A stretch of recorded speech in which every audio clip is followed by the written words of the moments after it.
got you.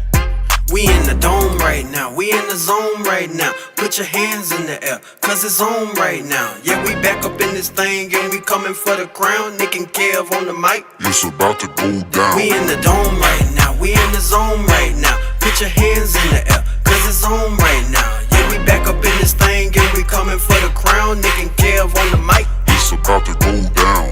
As you can tell, last year it was an off year, but we reloaded and now it is our boss year. Seated back there and yeah, we got the badger. Don't forget my shun and don't forget the pass rush. Jameis QB1 dropping down to MT. Ball handed off the Alvin with the quick feet. So when you see the Saints marching, yeah, we gon' trouble you. At the Super Bowl party eating on them double. We in the dome right now, we in the zone right now. Put your hands in the air, cause it's on right now. Yeah, we back up in this thing and we coming for the crown. Nick and Kev on the mic. It's about to go down. We in the dome right now, we in the zone right now. Put your hands in the air, cause it's on right now. Yeah, we back up in this thing and we coming for the crown. Nick and Kev on the mic. It's about to go down. Nick and Kev on the mic. It's about to go down. Nick and Kev on the mic. It's about to go down. Nick and Kev on the mic. It's about to go down. Nick and Kev on the mic. It's about to go down. Hey, what's up, everybody? Welcome back. Another episode of the NewOrleans.Football podcast. I'm Nick Underhill, joined as always by Kevin Washington. We got a huge show today. We got the Falcons game to talk about, what the Saints can do to get better moving forward from that moment. Juwan Johnson stops by to break down how he's grown as a tight end and what he's learned about Dennis Allen and his time with the team as head coach. So that's going to be a great interview. But before we get into anything, and before you even listen to this episode, I want to tell you about the next episode of the show, which also will be presented by Dat Wrap Company, like this one is, and will be coming to you live, not for the first time, but for the first time in the full view of the Better Call Bado podcast studio. We have a special edition of the show, 10 a.m. Thursday. Make sure you're there. It is it's going to change how you look at our company. So I'll just say that and just make sure you're ready to tune in 10 a.m. Thursday morning. Game's changing a little bit. Can I tell them about my promotion? Like that? But that's got to wait until Thursday. Today we got today's show. So Kevin, how you doing? Good to have you here. Always good to see you rocking the Batman. I'm not accepting that I'm not Batman in this. So we're both. We got the two Batman here. So how you doing, man? Glad hey, to see you. You know what? Robin is important, man. I'm cool with Robin. If you'd have made DJ Robin and me like Alfred or something, then it would have been like it would have kind of been like a little bit of an issue. Look, but man, what's wrong? Alfred's a guy that gets stuff done, man. He's a fixer. That's DJ. Alfred's a cool ass dude. Like that's DJ. He cool. He's popular. He makes everything work in the background. You know, I'd take being called Alfred an honor, man. I'd rather be called Bruce. Let's just keep it a buck. Yo, chat, what's up, man? What's up? Man, I'm in a good mood, man. I just want to pod. You know, this is one of those days. You know, you guys hear me say it from time to time. You go into certain pods and you got like that pod energy, and it's one of them days, man. So I'm excited. I'm glad you guys are here, and let's get into some football. Look, if you want to hit these streets looking like Batman, hit up Dat Wrap Company. They will make your car look cooler than you ever thought it could look. They'll make your walls look cool. They will do anything that you need them to do. They'll get your logo on stuff. Check out their Instagram page. I said it last week. Their work is impeccable, and they will make your car look just incredibly badass. So hit them up. Let them know what you want, and they can bring your vision together. Dat Wrap Company can grow your business with the most cost-effective form of advertising. They specialize in graphic design, custom and commercial vehicle wraps, wall murals, and storefront signage.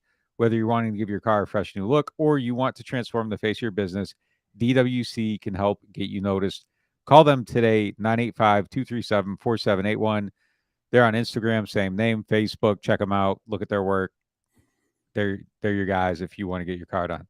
And if you need legal help with any of the following: car wrecks, offshore injuries, 18-wheeler collisions, Maritime Jones Act, hurricane and storm claims, you better call Bado at 504-323-4777 or 985-677-1085 for your free consultation and case review, badolaw.com. And as always, check out our guys at Firehouse Subs. My guy Jag runs that store. Amazing dude in the community. One of the best people I know. Love them. And they support us, support them, get their sandwiches. They're also really good. So get a good sandwich, support the community, because that's what they're going to do with your money. So check them out. They are great people. Yeah, and you know, if we're willing to slander any other sub places, so don't forget about that, man. So just putting that out there. That's always available. So And and then we take off in we'll hit up Dat Wrap Company after we Dat do Wrap our Company. dirt. They'll wrap the car and nobody's gonna find us, and we're gonna look cooler than we look going into it. So And then the other sub that's how we get companies, they're down. gonna try to sue us, and we're gonna call Vado and let him take care of it. We're just gonna go. Otto, We're gonna Otto. Bado. We're gonna circle around our sponsors. Bado. All right. Holla, So man. little Falcons talk, and then we'll do Juwan. Yeah, let's do a little Falcons talk. This game, like it was crazy, right? Obviously, if you guys haven't checked out the film study, it's up there. My guy woke up at, was it like 5:30, 6:30 in the morning, and was watching all 22. And he you know, whatever it takes. So yeah, just go check it out, man. Film studies, it's the first one of the year, and I mean, those speak for themselves, right? If you really want to kind of know what went on in the game, you just got to plug that, because a lot of time it goes into that. So, man, this game, when you look at this game and you take a step back, what did you take away from it? Like, the Saints underachieve, like they were the more talented team. They should have probably beat this team a lot better than they did. Or was it like, hey, man, it's the first week. They came out rusty. Good, tough teams find a way to win. And week one is the most unpredictable week. I mean, there's a lot of things that goes into it. So, like, what side of the coin did you come out on, like, as it pertains to this last game? Yeah, so look, someone, and they're usually in here, I'm not seeing them in the chat right now, but they messaged me with a really good theory, and I didn't reply to it, but I read it. I've been real bad at replying to messages for like the last month, getting ready for what's about to happen Thursday. So anyone that's been left on red, first of all, I apologize for that, and I'm going to start acting like a better friend and human. You do it forward. to me too, so yeah, it's been a horrible month. But he had a theory that like he said, is like, man, this is like just so spot on. Just that he said teams that are not good, he feels like they've been playing better in week one because they had the approach to preseason seriously, and they got those reps, and they're kind of trying to put together a way to win, and that puts them on the field more. And like the contenders kind of go slower through that stuff, and then it takes them a little bit longer to click. And I think we saw that in a lot of games. And Monday night, I think, was a good example of that. Denver is a better team than they show, but Seattle's a team that's in transition, so they're taking things a little bit more seriously. So I think part of that, is maybe what we saw with the Saints early on. These guys didn't get a lot of reps together in the preseason, obviously 11 plays or something like that. And that was really it. And it took them, a little bit of time. And then once things got clicking a little bit, they got rolling defensively. I thought they were, they have a lot of stuff to work on, but they got going too in the second half, figured out how to make plays when they needed to. Yeah. Same story for the offense. So I think that, I think it was an important game. They took their licks. I think there's stuff that the coaching staff needs to also do better and learn from and grow from and stuff like that. And I think just finding all those things in a win is much better than doing it in a loss. There's things that I'm still looking at going into week two. Offense needs to click and go earlier. They need to be able to execute plays when it's not just hurry up. So, I mean, I think that's the thing. They need to be able to, get the play call, go through that, run the offense the way it's supposed to be run. The running game has to be a lot better. It needs to be blocked a lot better. Jameis, I thought a couple plays, ball could have came out quicker. Drops could have been a little shallower, a little longer on the drop, cause some pressures. Offensive line needs to protect better, see the blitzes, do all that stuff. That identification needs to happen. There's just a handful of things that I think they just need to clean up, and that's all going to come through reps, getting that experience together, gelling, and then they go forward from there. But I mean, there's work to do, but I think just a lot of the stuff that we saw really is just time on task stuff. And as they get used to playing together, I think a lot of things will solve themselves. But the Bucs are a massive test, and kind of having some of these outstanding things going into this game, that leaves a handful of tasks that need to get done in a hurry. Yeah, I tend to take the latter approach also, just because you know early in the season, I think defenses tend to maybe be a little bit ahead on, especially like the D line and pressures than offenses in a lot of ways, right? Because as an O line, it requires O line is all about communication. It's all about playing as one unit. It's about one piece with five moving parts. And I just think it takes time to get to that point early in the year, and then I think that you have a quarterback who was hurt quite a bit, a significant part of the training camp, and then some of the guys he's throwing to, he didn't get reps with him.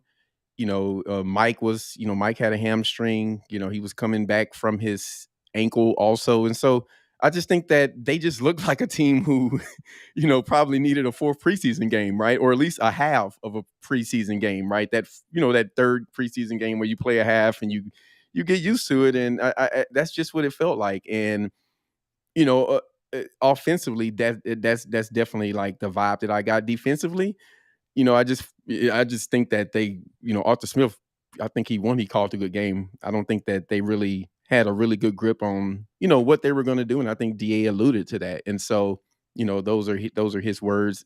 But at the end of the day, talent came through, right? The more talented team won. Jameis, he activated Flameless mode. I tweeted it out, and he started letting it rip, right? And the timing picked up. I thought the protection as the game went on got better, which I thought was significant. I thought that was like the thing that no one talked that did, maybe, well, I'm just saying no one talked about it. But yeah, it's just something that I noticed, like, hey, the protection is starting to hold up a little bit as the game goes on. And so I just thought it was a little bit of, oh, you read it. They were blitzing less though in the fourth quarter, and that kind of helped with that a lot. They were just kind of 4 on the line and 7 in coverage. They They did couldn't. blitz. They did blitz. They sent 2 guys through that one gap on the play where Jameis almost threw the interception to Juwan. That was a nasty blitz too, man. Oh man. It was. It Double was. A gap blitz. I'm not sure that they were seeing it better though later in the game. Like they were handling some of the stuff better, but I think it was just it not coming really kind of helped a lot. I think the Falcons kind of did some things that allowed the Saints to come back, and then they started trying to adjust it once the game started to feel like it was slipping away. They started playing different types of coverage, started pressuring a little more, and they did. I'll give you this: they did handle it a little bit better, but I mean, it just wasn't the same volume. So I don't want to say they figured it out yet. Is all I'm saying. Like that's a to be determined thing. I think they will figure it out. They had a similar game last year where they kind of just weren't seeing these blitzes, and then they got tested on it the next week and they figured it out. It was kind of, I think it's going to be something similar to that, where they kind of just go back, clean a couple things up, and it's all good and they're moving forward. But there was definitely some issues that I'm just in kind of wait and see mode with some of this stuff. Yeah. I thought some of the individual blocking picked up a little bit later, right? Fair. Yeah. No, they weren't losing one-on-ones. Yeah. Yeah. Man, I tweeted out earlier today though. Grady Jarrett is, bro, like that dude can, like, if he just played somewhere else, like I think that his career is kind of going under the radar, but playing in Atlanta. I remember liking him coming out of college. So yeah, I thought that was a big thing. So one of the most exciting things about this game was watching what happened once Mike got going, right? And so I remember like looking at him at the start of the game. I was like, oh man, he just doesn't look like the Mike I remember. And I thought that was, I mean, he said it right. There was a little bit of rust, but what did you see from him and subsequently the other receivers? Like once they started getting time, once maybe they started to get a little bit more rapport during the game. Landry had a really good game. Olave, I just thought he quietly looks like he's been in the league forever. Probably could have had more yards if he'd have been targeted more. And then Mike, he was Mike, really, right? And so, yeah, I just thought that was the thing that I walked away from this game saying, wow, they have weapons where if they're down, they have enough explosive firepower to make a run at a comeback. And I thought that was significant. Well, starting with Mike, the first target, I guess, would be on him a little bit. He kind of got caught up in the wash a little bit, and it was a tough play, but still got to make a catch. Second one, I just thought, I don't know if it was him or the quarterback, but like it just wasn't wasn't the Just not same in the page. same He's over page. here, ball's over there. So like, Right. I don't blame him on that. I thought he was open on a handful of other plays, and for whatever reason, the ball just didn't get there, pressure, stuff like that. So I don't know. I think maybe that like there was probably like an expectation level coming into the game with Mike, and it took a little while for it to get going, you know, and then you're just kind of Waiting to see. waiting Come on, for it. Mike. Yeah. You know, it's like, it was like, you know, like when Hov and Nas got on the song for the first time and they let the beat build for like 45 seconds, and you're just kind of sitting there like anxiously waiting to hear something. Yeah. Like that's kind of how the game felt. And then you Yeah, finally that's got it, and it was funny. like, all right, this is great. Yeah, So that's funny. it just took a little bit of time for it to come, but then once it came, like he looked like himself. And you know, the two touchdowns, the first one just kind of like snatched it out of the air, like that was an incredible play. Oh, The second man. one was just indefensible. Jameis put that in the perfect spot. He made the adjustment. He caught it. I thought he looked pretty good. I want to see more of everything before, you know, Yeah, there's the strong more. declaration of anything. But you saw the signs that look really good with him. As for Landry, I mean, I think the man already earned his $3 million. He won him a game. Extend him now, right? What we I got to don't know. do? Yeah, I don't know what a win's worth in the NFL, but it's probably close to $3 million. So he brought him one. Still this season, I think. I mean, even if it's less than what it was this week, like getting a win because you got this guy for $3 million is a incredible thing. But I think he's going to be an asset to the offense Big all time. season long. He gets open, makes physical catches. You know, Mike was getting down intermediate depth. Jarvis getting intermediate depth. I think there's just like a lot of things these guys can do. Like you don't have to be a burner to be someone that can make plays intermediate to deep. You can go down and body people out, box them out, go up and catch those rebounds and make plays like that, like Jarvis did on that 40-yard pass. So I mean that's stuff that I think they can do. Anquan Bolden, you know, he was kind of a downfield threat because he made those contested catches. That's I think true. having this type of quarterback with these types of receivers, there's more than one way you can use their skill set to attack the field. So, you know, I think both those guys can kind of be like 3-level players, and you saw some of that already in this game. Yeah. I agree. Yeah, it's just it's good to see.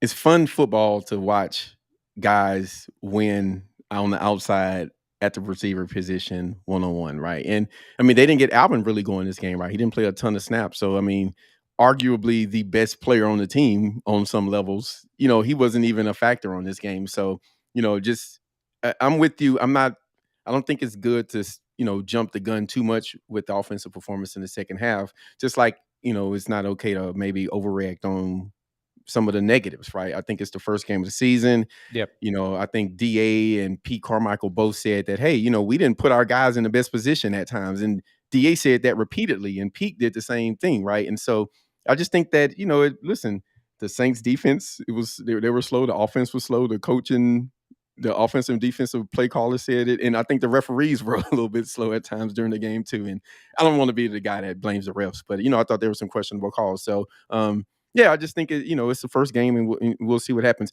I will say this, and you made me think about it when you said Jarvis. You already earned the $3 million.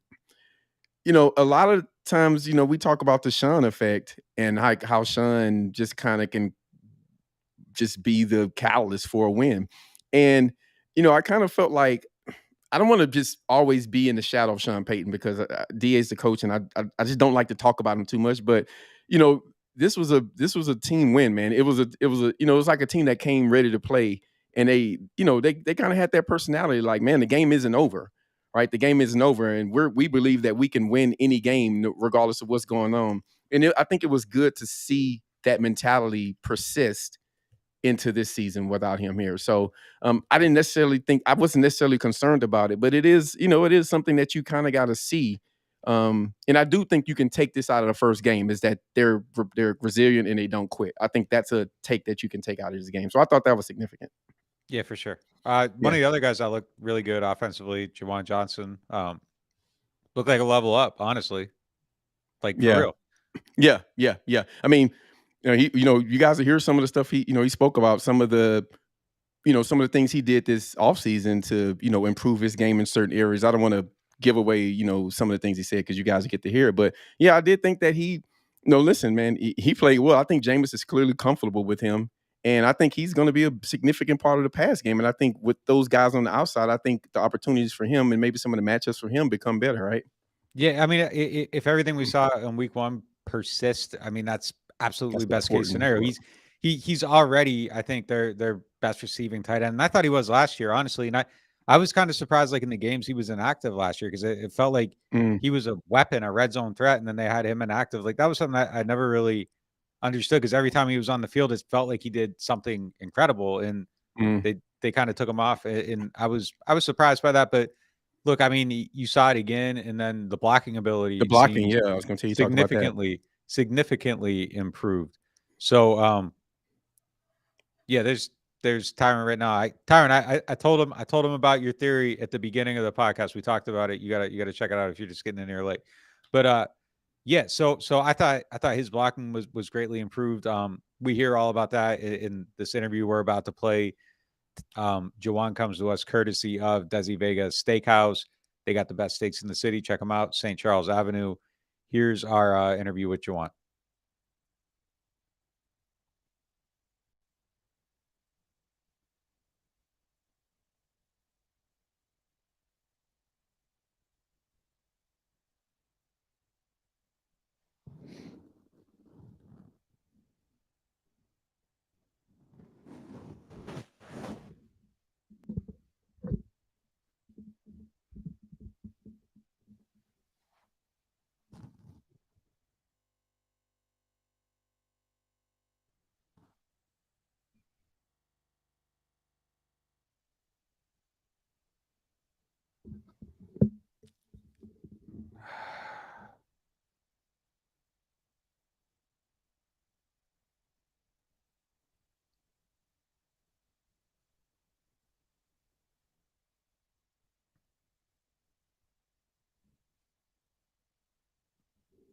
All right, we got a technical difficulty here.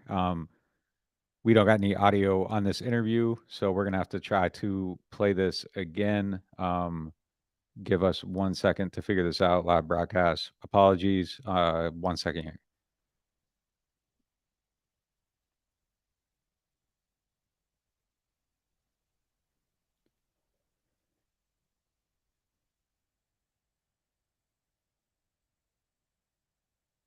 We're joined now by our guest, Juwan Johnson, who I think I'm not supposed to say stuff like this, but I think he's probably one of the most fascinating guys that I've covered in the NFL, on the field, off the field. Just extremely interesting, the journey through the league, and then just who he is as a person. Juwan, appreciate you joining us. Absolutely, man. Appreciate you having us. Yeah, thank you. And it's your birthday, so first of all, happy birthday! Sorry to take up time on your special day. So, fellow Virgo, right here. All good. Absolutely, yeah. All right, so let's start out with some of the non-football stuff. Now, we know about the juggling. We know about the service you do in the locker room after games. The one thing I've never asked you about, that I've always wanted to ask you about, why do you walk the field barefoot before every single game? What's that in your routine? Okay. Initially, if it's a home game, walk around and talk to people in the staff. So the ushers who are working, hi to him, hi to all of them, just to make sure that they're appreciated. That we don't know. They cover obviously football, basketball, the Bucs game. So they're covering basketball. They cover, I'm sure, the which was hectic. So they aren't just working on Sunday. They're doing, they're just making sure that they're acknowledging their team. It's something that I want to do. When it's an away game, not necessarily how they'll take me, but if I lock eyes with them, honestly, in a away game, just be walking around, seeing a different stadium, taking it in, grateful for what's in front of me. So, why is it so important to you to kind of connect with just everybody? Like, whether it's the crew in the locker room, the ushers, all that. Like, a lot of people will probably overlook those people, or just kind of, not recognize what they're doing to put on the production every week. Right. Well, they're people too. Like, I feel like even athletes, I feel like they lose sight of what we are. We want to be treated differently, as if we have a bad game and people will say, "Oh, well, we're human," to other people as if they're people as well, because we sort of put ourselves on the pedestal to be treated a certain way, but we aren't treating others a certain way. And just as a believer, that's just how we should be. I don't think of myself of any higher than anybody else. Letting somebody know that they're thought of or even appreciated. Some people don't think that they're worth it or appreciate it. So, at least one person in the status and place that I'm at in my life, rather, let them know that they're an athlete, a believer, a brother, a friend, is something that I always want to let somebody know. Oh, that's what's up, man. It sounds like we might have been raised by the same people. So I'm interested in the juggling, man. I got to know, like, how did that start? How did you get into it? And, like, how does it translate into football? I've tried it, and you make it look way easier than what it is. Just give me a little insight in that, because that's like a fun little thing that I've seen you do. Absolutely. So I picked juggling up. I always wanted to juggle college, but I picked it up in 2020 when we were in COVID. So my wife was staying with her parents while we were first newly married in their house, and we're just like, man, like I'm so bored. Like, I need something to do, and I always want to pick up juggling, and it took me. I had the whole day to really figure it out because I had nothing else. We couldn't do anything. We were quarantining. So, I picked it up, and it took me a couple of days to really perfect it. And so I was like, man, like, this really helps. Really, it's just focusing and locking in and just be like, all right, like, I'm present.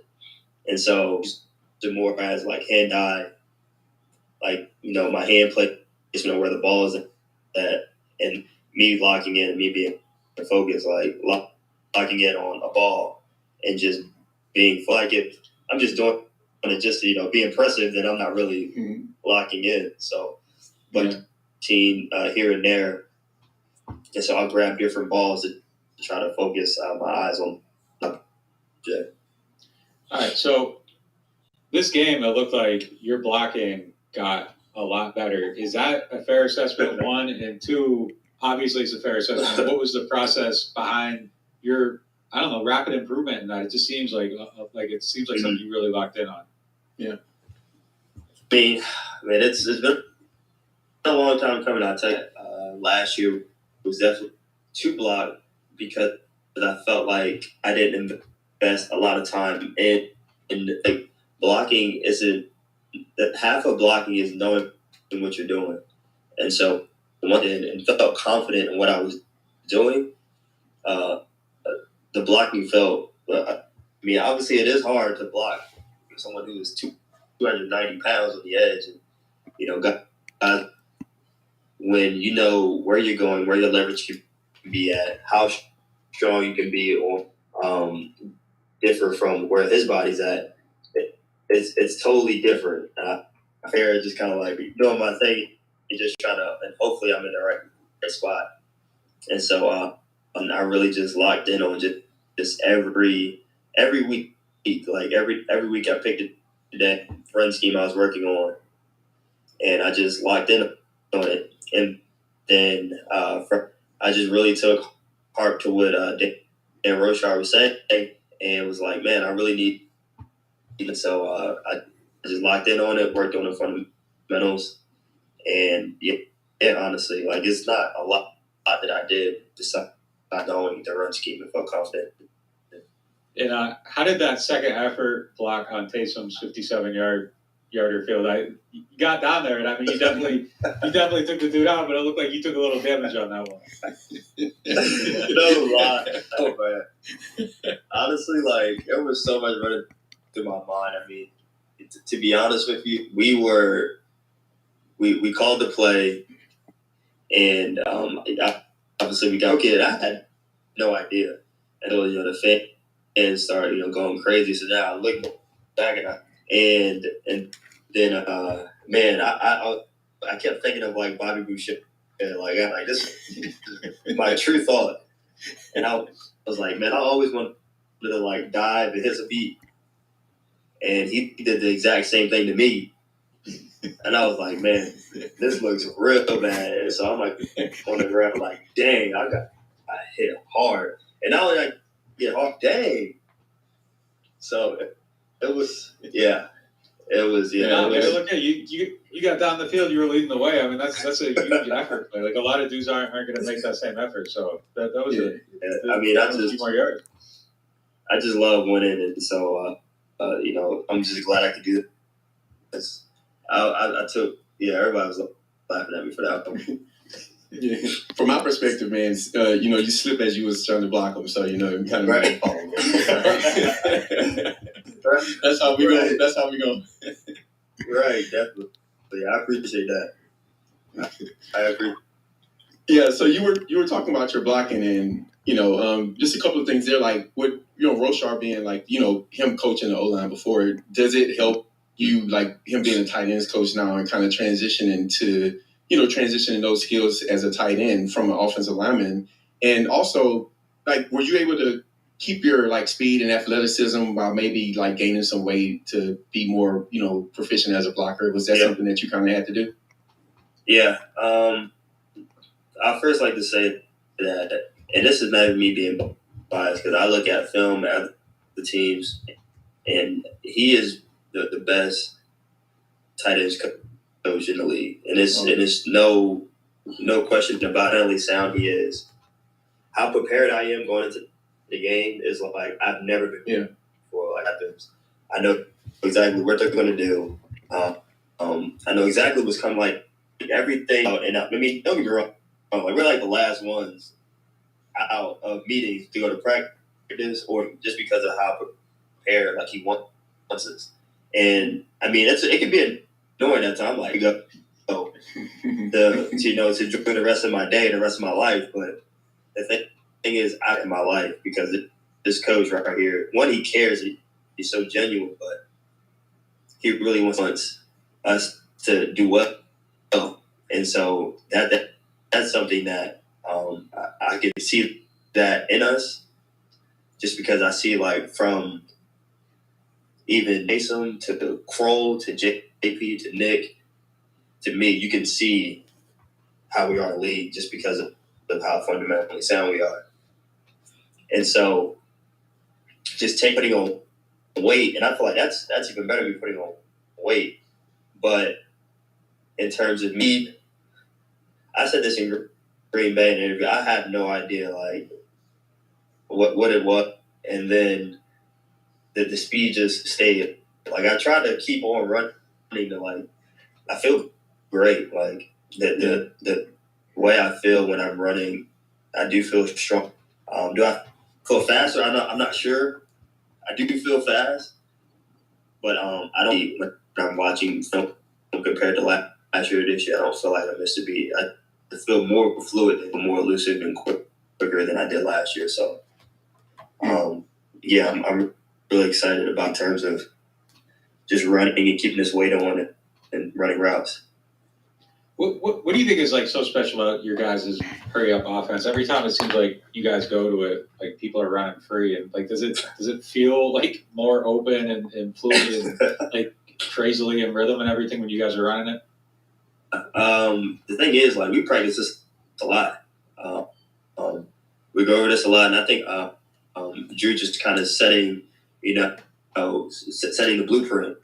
And so when he countless years of him, when he goes to 2 minutes, like it is automatic. Like you see Drew just like, and I feel like us watching that film and us putting that into practice, into the game.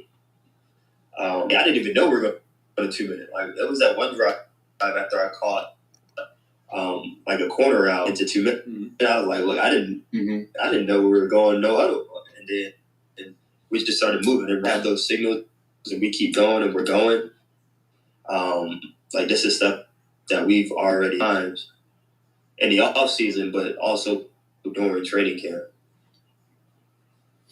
Yeah, and just on just to stay on that, like as a player, like when you're, the defense probably didn't play up to the standard that they've been, that they played the last, couple of years, because it's definitely one of the top units in the league. Right. And you guys have a lot of weapons offensively. You got a good old line, weapons, tight ends, quarterback, everything. So, like, what is it like when you are not performing like you plan to, but you still got to play the game, right? And then you guys were obviously able to come back, take the lead and eventually win the game. So, like, what's that process of things not working out, and then you guys eventually just kind of circling around and figuring it out later in the game and maybe walk away with a win? Yeah, I mean, the defense, I'm sure they wanted to play better, but they did when it all mattered, and that's kind of the biggest thing.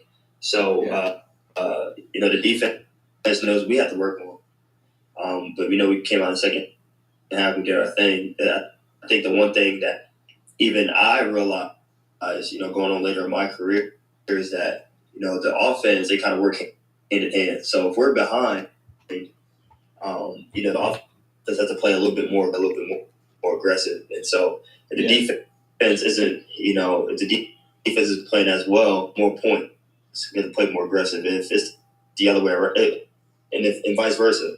And so they really have to step up and make those plays because the offense is playing well. So the offense and defense, a lot of our play calls and a lot of defensive play calls are going to go off of what.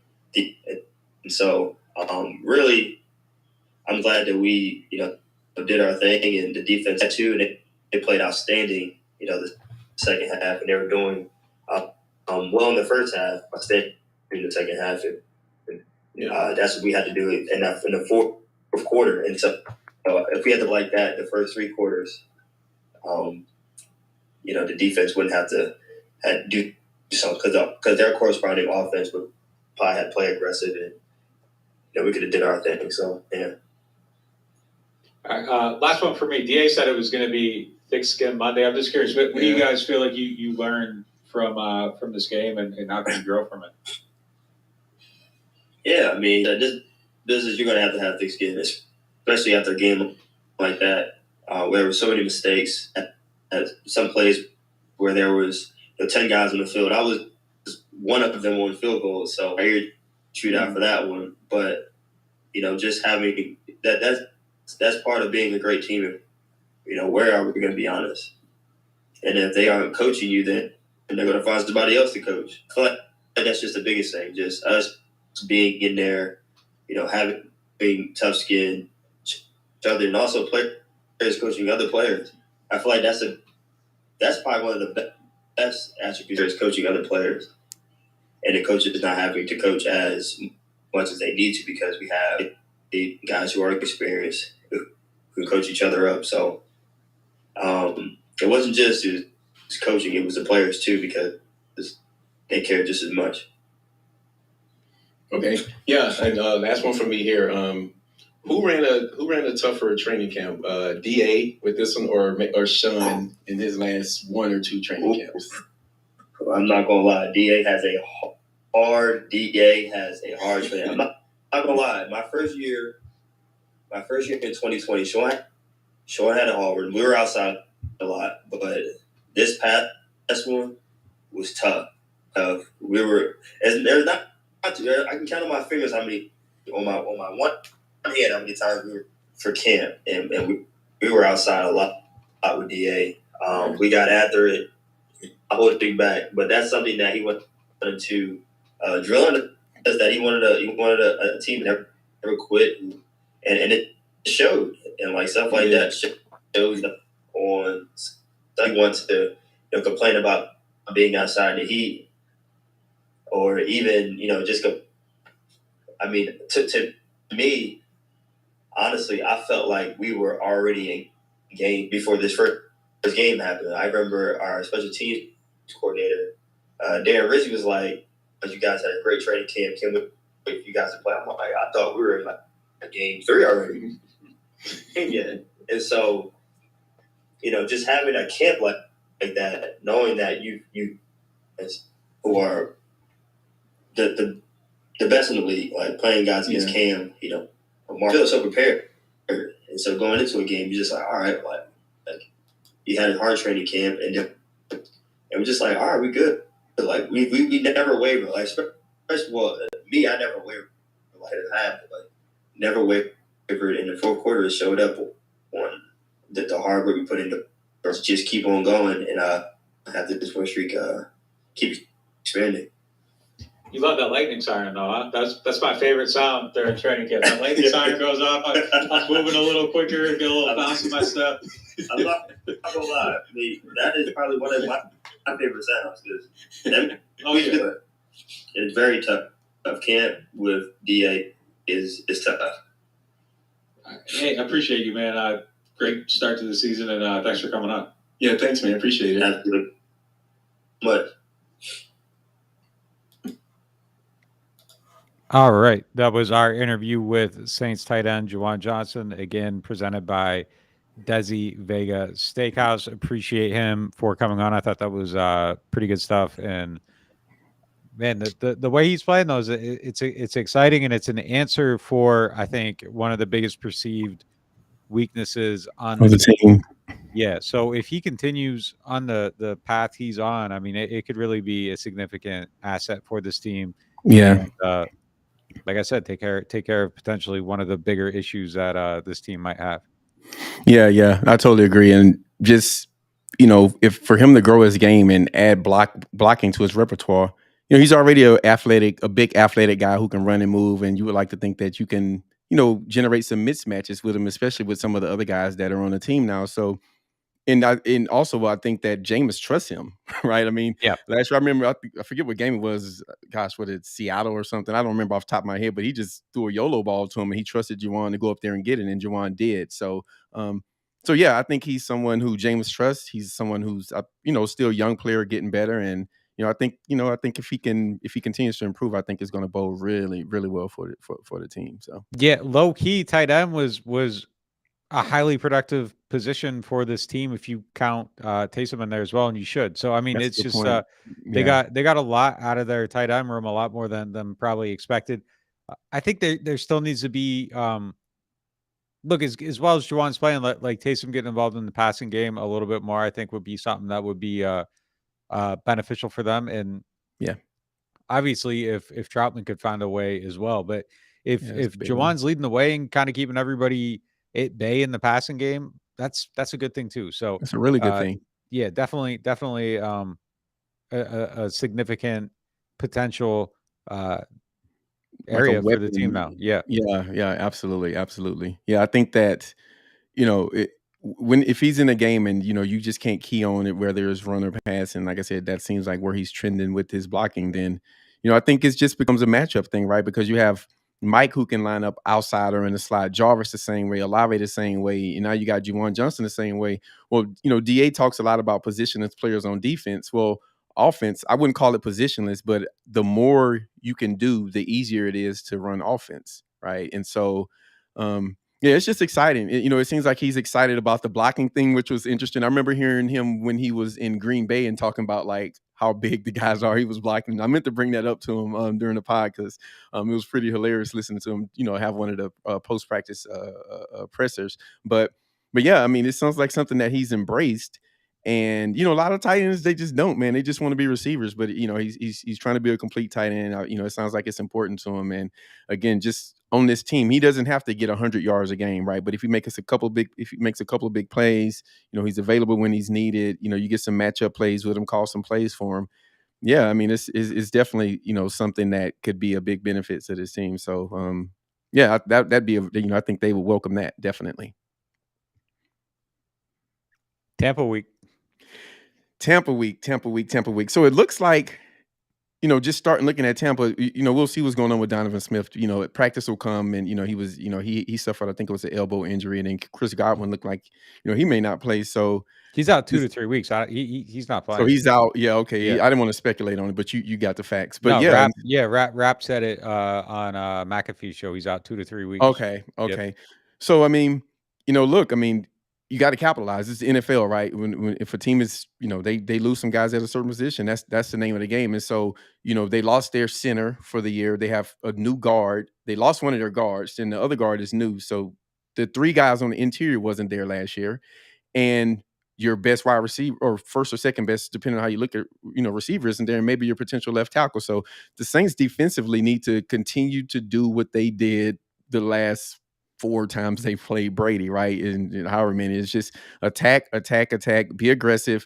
You mentioned it that Cam Jordan says that he likes to rush to where a quarterback is going to be, right? And where Brady's going to be. It's the pocket. No, and so I just think this is the game to get your defense back going, get your pass rush back going, and capitalize off of it, right? And I expect the defense to come back and have a much better game. So that's the thing I'm going to be watching at this game, in this game, right? Can they continue their defensive dominance of the Bucs? The wildest thing, and what you just said, you're like maybe the best, second best. I don't know. Like Mike Evans is probably going to end up in the Hall of Fame, and like nobody in New Orleans is going to agree with it when it happens. He's had 8,000-yard seasons in a row. Like there's no question he's the best receiver on the team, but not when he plays the Saints. And that's just kind of the impression here. And it's just even, it's like, oh, Godwin's out. Like all they got to worry about is Julio. And like, that's kind of how you think about things. And that's just not actual reality. But yeah, the Saints are catching them at a time where I think it is beneficial. I don't think they need, I don't think they need a lot of help, their defense, but there's some changes on the Saints defense. So we'll see. And taking some guys out, I think could help a lot. Donovan Smith would be a huge one if he's unable to play. Big one. But, big one. Davenport gets to dominate. He should, that's a Davenport game if he doesn't play. Yeah, they still got Tom Brady though. So I mean, like, bro, yeah. Like, at the end of the day, right? Even though everything's been really good for the Saints against them, like that guy's still, all it takes is one time for him to figure things out and he can have a good day. So it's not going to be an easy game. Obviously, I don't think anybody even thinks it does, even though the Saints are incredibly successful against them. But look, if they can win this game, like they're kind of playing with house money at that point. In the Bucs, the Tampa has a tough schedule. I mean, their first 4 games are, they're not easy for them. And so, if they can win this game, then they're in the driver's seat of the NFC South at the start of the season. And that is significant. That is significant. And, because you're not only 2-0, you're 2-0 in a division, right? So those are like an extra half a game, or however coaches like to think about it. So yeah, it's a big week. They need to win this game. And, they need to continue to show they have Tampa's number. And, these guys on offense need to be able to, start a little bit faster. They got to stop the run. If they can't stop the run, though, it's going to be brutal. Everything becomes a lot harder. It becomes harder to cover. It becomes harder to blitz, all that stuff. So what's your take on, like, do you think that was what do you think the reason for what their run struggles this past game? I mean, I think it was the system. I think it was the system of run. I don't think they defend this type of system very well. In getting Patterson in there, I think was the worst thing that happened to them. I think it just added to the struggles and made it even harder to kind of identify what was happening and when and where and how. And I just think it was that's I think you look at their schedule, like Arizona is way more terrifying now. Philadelphia is a more terrifying game than it should be. The next game against the Falcons remains terrifying. Like, question mark. Yeah, these games that they should be winning, I think become a lot harder just because until they prove it, you got to see it on the field. You got to see it. I think that if I had to add a sliver of hope to it, I would say that, and DA admitted, I think it was on the coach's show with Mike Haas and Bobby Hebert on WWL. And he's just said, hey, man, we just kind of didn't know what to expect from these guys offensively, right? And then some of the things that they were expecting, maybe they didn't get. So I think when you prepare for something and it doesn't happen, and what you are seeing is something that you have to adjust to in real time, I think that becomes a challenge. And so, with Arizona, there's years of film on how they run the ball. Philly, I don't even know what to say about Philly. But you would like to think that they'd have a better feel for that offense. And I think that, listen, when next time the Saints play a running quarterback, we're going to be talking about, can you guys stop a running quarterback? Everybody's going to be talking about, can you stop a running quarterback? And, they're going to hear that, and they're going to have to figure out if that's something they want attached to them or not. And I think that, that stuff matters. Yep. Yeah. So, so listen, again, they got to beat Tampa, right? This is a chance for them to take control of the season like really early, and it's a golden opportunity. And they just kind of got to come out and be ready to play. And so some guys, they had some guys that played well. Da said Marcus May played well. Pete Werner, I know you were smiling ear to ear every time Pete made a play. So yeah, it ain't like that. It's just, I mean, he's going to be a good player. I don't know. I thought it was always evident. Yeah, well, it's. I think he answered a lot of questions, right? And one thing, PB mentioned in chat, we get to see a Debo potentially, right? And so if you feel like Mike Thomas and Julio, you got Marshawn and the Debo, you might feel good about that matchup. So there's just a lot of nice storylines going into this game, and they're definitely going to be fun to watch. But they definitely got to take the dub here. Yeah. So, all right, guys. Well, Thursday morning, 10 o'clock. 10 o'clock Central Time. 10 o'clock Central. Don't say that you was on the West Coast looking at it. It was 10 o'clock. It was no 10 o'clock Central. NOF.TV. Whatever you're doing, I'm probably going to get sick on that day. They're trying to schedule a work meeting for me around that time. Not happening. But listen, guys, be there. I saw someone say, we leveling up in NOF. I like to think that we've been doing that and that we're not going to stop doing that. And so whatever next move we make, then we got to figure out how the next level up is happening. And that's just how we roll around here. So everybody in this chat, I want to see the same amount of people and more Thursday morning. And if you're not subscribed to NewOrleans.Football, I mean, man, what we got to do? What do we got to do? What we got to do? So listen, if you're not convinced right now, give us a day and a half and we'll see. Not even a day and a half, just give us a day and some change and we'll see what happens. So man, thank you guys for joining us. Like I said, go and subscribe. Thank you guys for listening. We will see you in a day and some change. We out.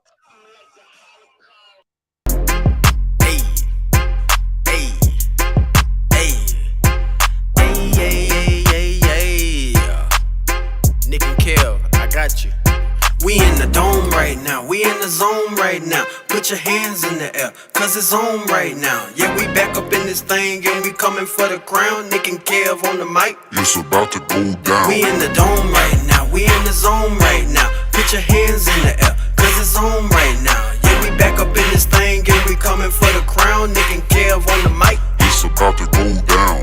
As you can tell, last year it was an off year. But we reloaded and now it is our boss year. Seated back there and yeah, we got the badger. Don't forget Marshawn and don't forget the pass rush. Jameis QB1 dropping down to MT. Or handed off the Alvin with the quick feet. So when you see the Saints marching, yeah, we gon' trouble you. At the Super Bowl party eating on them double. We in the dome right now, we in the zone right now. Put your hands in the air, cause it's on right now. Yeah, we back up in this thing and we coming for the crown. Nick and Kev on the mic. It's about to go down. We in the dome right now, we in the zone right now. Put your hands in the air, cause it's on right now. Yeah, we back up in this thing and we coming for the crown. Nick and Kev on the mic. It's about to go down. Nick and Kev on the mic. It's about to go down.